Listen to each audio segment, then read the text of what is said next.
humo. Hii ni sauti ya mtu aliye ndani. Itengenezeni njia ya Bwana, yanyosheni mapito yake. Enyi wakazi wa Kibe, njia ya Bwana, yanyoshe mapito yake. Haleluya! Yesu, Yesu, Yesu, Yesu. Sema amina, sema amina. Sema amina, sema amina. Vyombo ni vya Bwana, haina haja. Haleluya! Ataleta vyombo vingine. Bwana Yesu asifiwe. Usiwe na imani ya hapa kwamba vikiharibika tutapata vyombo. Vikiharibika utapata vyombo. Sema amina, sema amina, sema amina. Haleluya, haleluya, haleluya, haleluya, haleluya, haleluya. Yohana akasema, sikilizeni sauti ya mtu aliaye nyikani, itengenezeni njia ya Bwana, yanyosheni mapito ya Bwana. Wewe mwanamke wa Kibe, tengeneza njia ya Bwana, nyosha mapito ya Bwana. Sema amina.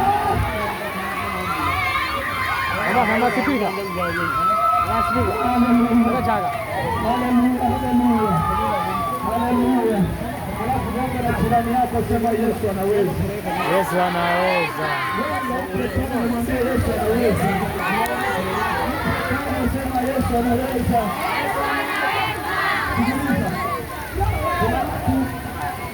Kuna watu wanaamini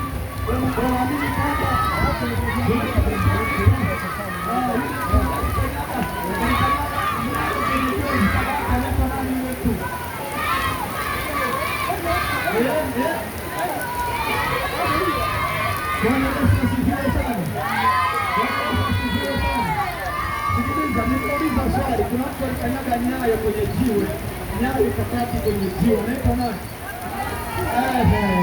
Kuna watu wanamfananisha Yesu na Bwana Marunde.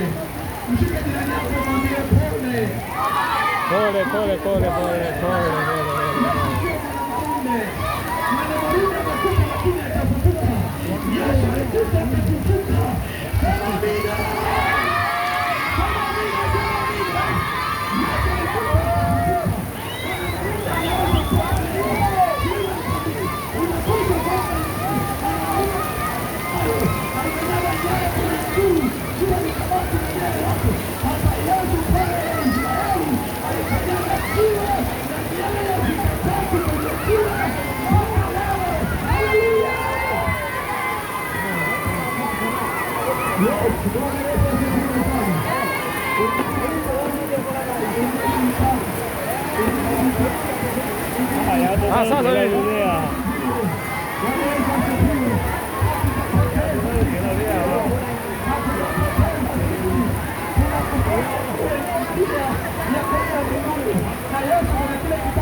Wewe simu imeharibika.